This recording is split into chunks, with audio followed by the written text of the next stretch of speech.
구속의 드라마예요. 그 역사입니다.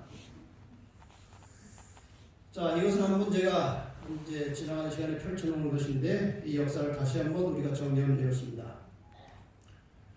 하나님께서 창조하셨을 때는 영원히 살도록 되어 있습니다. 그런데 인간이 타락함으로 인류의 역사는 영원이라는 시간을 벗어나서 헛바퀴를 도는 것입니다. 이 헛바퀴 도는 역사의 시간을 신학적으로는 비존재, 비생명 이렇게 말합니다. 여기에서 태어난 자들은 산 것 같지만 죽었다고 예수님께서 말씀하셨습니다. 이 역사의 헛바퀴 속에서 일어난 사건들을 이미 여러분에게 여러 차례 반복해서 말씀을 드렸습니다. 홍수 심판이 있었고 바벨탑 반역이 있었고 아브라함을 불러내셔서 이스라엘 민족을 만드시고 그 민족을 통해서 예수님께서 오셨고 그 예수님을 통해서 초기 교회가 만들어졌고 초기 교회는 다시 세속화돼서 타락하게 되었고 종교 암흑 시대가 1000년 이상 계속되었습니다. 종교 개혁을 통해서 하나님의 말씀이 다시 빛을 보게 되었고 많은 개신교가 탄생했지만 또 세월이 흐르면서 세속화되었습니다. 그래서 하나님께서 이 개신교가 너무나 세속화되었기 때문에 성경과 멀어졌기 때문에 하나님의 계명과 성경에 충실한 남은 자손을 마지막에 불러내신 것입니다. 남은 교회. 이 남은 교회를 박멸시키기 위해서 사탄이 다시 내놓은 세력이 교황권입니다. 이렇게 해서 마지막 선악의 싸움이 종결되면 구원받을 자가 확정되고 그들을 데리러 예수님께서 재림하십니다. 그리고 1000년의 시간이 흐르고 그 후에 지구는 재창조가 되는 것입니다. 이 모든 지구의 헛바퀴 역사, 공회전의 역사를 한마디로 하면 회복이라는 것입니다. 원래 하나님께서 인간을 창조하셨을 때에 그 상태로 되돌아가는 것입니다. 회복입니다. 여기 환자들이 들어왔습니다. 회복을 하기 위해서 들어왔습니다. 어떤 상태로? 아프기 전의 상태로 회복하려고 들어온 거예요. 지구 전체가 다 병들었습니다. 이 지구 속에 살아가는 모든 인간들이 다 죄로 병이 들었어요.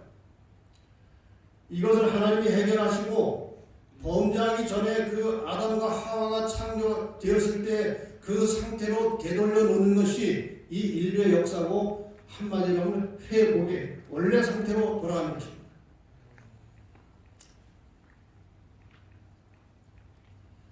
창조와 타락 그리고 재림 이 사이를 우리는 회복이라고 합니다. 이 회복이라고 하는 것을 좀 더 구체적으로 말하면 하나님께서 인간을 창조하실 때 부여하셨던 그 하나님의 형상을 되찾는 것입니다. 하나님께서 우리의 형상을 따라 우리의 모양대로 사람을 만들자고 말씀하셨어요. 하나님이 자기 형상 곧 하나님의 형상대로 사람을 창조하셨습니다. 겉모양뿐이 아니고 하나님의 속성과 하나님의 품성을 인간들에게 불어넣으셨어요. 이것이 죄 때문에 거의 다 상실된 거예요. 범죄함으로 인간은 원래 모습 하나님의 형상을 거의 잃어버렸습니다. 그런데 하나님의 형상이 뭔지 우리는 잘 몰라요. 사람은 하나님을 본 자가 없기 때문에. 그런데 고린도서 4장 4절에 보면 그리스도는 하나님의 형상이니라. 골로새 1장 15절에도 그는 보이지 아니하시는 하나님의 형상이요. 히브리 1장 3절에도 예수님에 대하여 하나님의 영광의 광채시고 그분의 본체 형상이라고 말씀하셨습니다. 그러니까 우리 인간은 원래 처음 창조되었을 때 이 땅에 내려오셔서 사셨던 예수님 같은 모양으로 창조된 것입니다. 죄 때문에 그걸 다 잃어버린 거예요.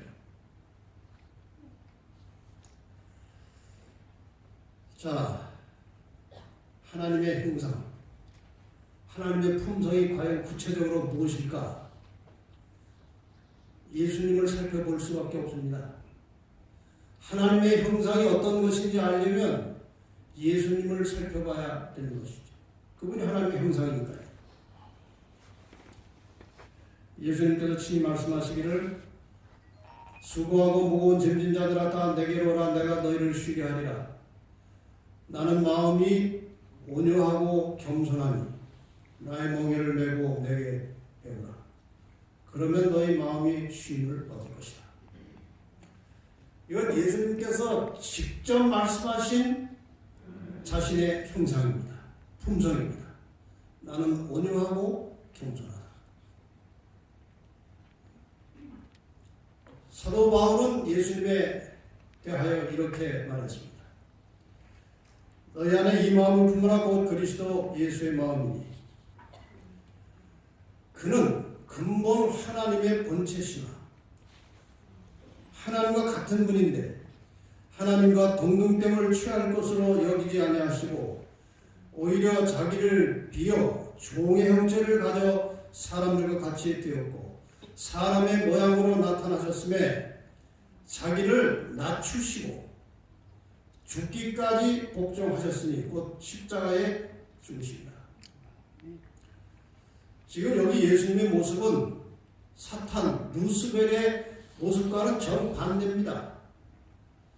루스벨은 원래 피조물로서 하나님보다 낮은 위치에 있었는데 하나님처럼 되려고 하는 마음을 가진 거예요.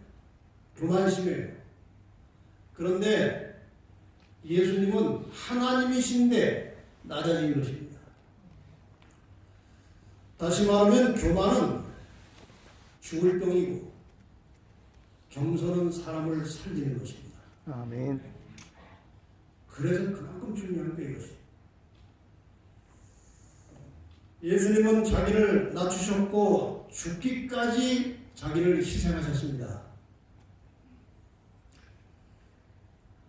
제가 개인적으로 나름대로 성경과 예언의 통해서 살펴본 하나님의 형상, 예수님의 품성은 아주 단순합니다. 지금 말씀드린 두 성경절 가지고 하나님의 형상, 예수님의 품성을 분석하면 그분은 온유하시고 겸손하시고 철저하게 자기를 희생하시고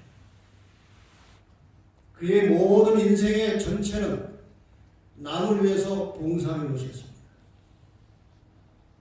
그리고 이러한 삶 속에서 하늘의 생명의 복음을 전하시는 전도 일을 하신 것입니다. 복잡하지 않아요.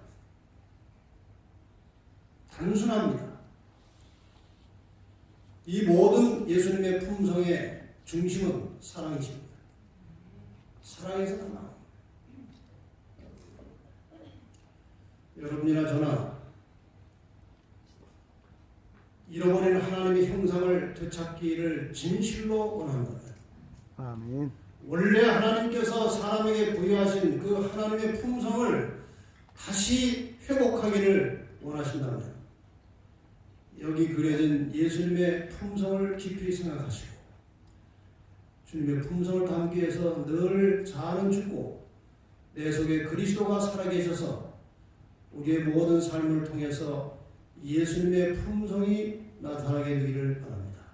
아멘. 하나님께서 우리에게 이것을 원하십니다. 이러한 변화를 하나님이 원하십니다. 온유하고 겸손하고 철저하게 자기를 희생하여 남을 위해서 봉사하는 삶을 사셨고 우리도 그렇게 하라고 말씀하십니다.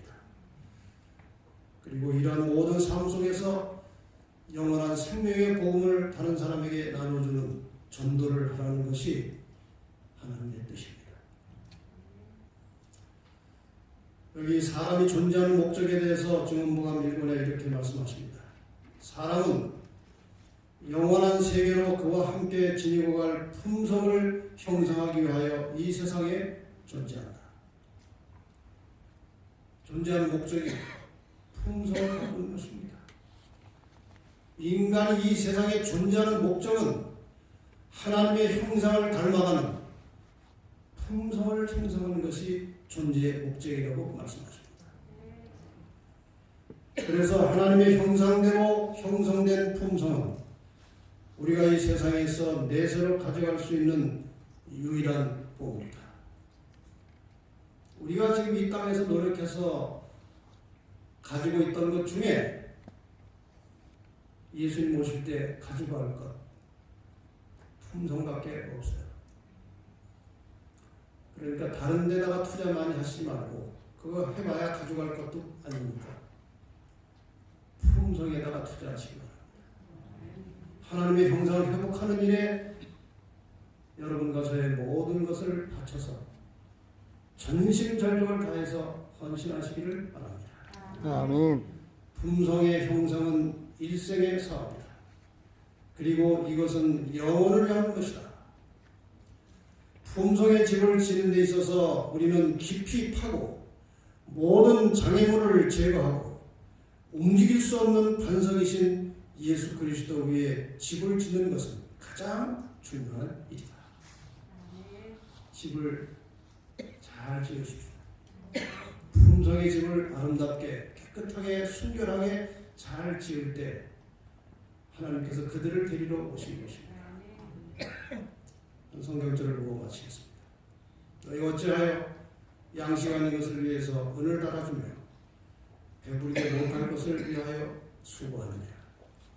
이 말은 너희가 애쓰고 사는데 헛수고하고 있다는 거예요. 헛수고. 나를 청종하라. 내 말대로 살아라 그 말이에요. 내 말대로 살아라. 그리하면 너희가 좋은 것을 먹을 것이며 너희 마음에 기름진 것으로 즐거움을 얻으리라. 어떤 청년이 공부를 잘해서 서울대 의대에 들어갔어요. 대전 사람인데 아주 신실한 신앙심을 가지고 공부를 잘했습니다. 미국에 가서 다시 전문의를 공부하고 암 전문의사가 돼가지고 그 당시 꽤 오래전 이야기입니다만 돈을 많이 벌었어요. 한국인이지만 미국에서도 유명한 의사가 됐습니다. 명성도 있고 명예도 있고 돈도 있고 아이들 다 성공하고 부러울 게 없었어요. 그런데 어느 날 이분이 자기 자신의 모습을 보니까 돈도 많이 생겼고 유명해졌고 명예롭은 인물이 되는데 신앙이 다 식어진 것을 발견합니다. 그것 취한이라고 신앙이 다 식어졌어요. 별로 하나님과 기분 관계없이 살게 된 것입니다. 인간적이게 잘 되니까. 이 사람이 어느 날 깊이 반성을 하고 옛날 생각이 떠올랐습니다. 옛날에 아주 가난하게 살았어요. 아버지는 6.25 전쟁으로 돌아가시고 어머니와 둘이서 전쟁 후에 모자원이라는 곳에서 옛날에 제가 살 때도 그 옆에 모자원이라는 게 있었어요. 전쟁에서 아버지들 다 돌아가시고 어머니하고 자식들이 살도록 집을 조그맣게 지어주는 게 있었어요. 모자원이라고. 거기서 아주 가난하게 살고 있었어요. 어머니가 아침에 이제 돈을 벌기 위해서 장사하러 나가시면 저녁 늦게 들어오시는 거예요. 근데 이 아이는 학교 갔다가 이제 일찍 돌아와서 그 당시만 해도 뭐 입시가 치열할 때가 아니니까 초등학생 아이들하고 구슬치기 딱지치기를 합니다. 이 아이가 머리가 좋으니까 동네 구슬 딱지를 다 따먹고 그래서 한 4시 5시 되면은 아주 불룩하게 딱지도 이만큼 구슬도 이만큼 딴 거예요. 이 아이들이 이제 구슬 딱지 다 입고 자기 집으로 다 들어가는 거예요. 근데 이 아이는 집에 가봐야 먹을 것도 없고 어머니도 없어요. 갈 곳이 마땅치 않아요. 이때 이 어린아이가 서산에 넘어가는 해를 보면서 그런 생각을 했대. 자기가 저 애들은 다 잃고도 갈 집이 있는데 갈 곳이 있는데 부모가 기다리고 있는데 나는 다 땄는데도 갈 곳이 없구나. 이 어린아이가 그런 생각을 했다는 거예요. 그 당시에. 그 생각이 나더래요. 내가 지금 명예도 따고 돈도 따고 잔뜩 땄는데 예수님이 오실 때 갈 곳이 없겠구나. 그런 생각이 듭니다. 여러분 지금 오늘 우리가 이 땅에서 열심히 일하고 애쓰고 힘써서 이런 저런 것을 얻을 것입니다. 근데 재림하시면 우리가 애써서 모아놓고 얻은 것 중에 가져갈 것이 별로 없어요. 품성을 가져가는 것입니다. 품성을 가져가는 거예요. 이사야의 말씀대로 하면 다른 것 때문에 헛수고하지 말고 예수 그리스도를 닮은 품성을 갖고 라는 거예요. 나를 청정하는 거예요. 그러면 너희가 즐거움을 얻을 것이다.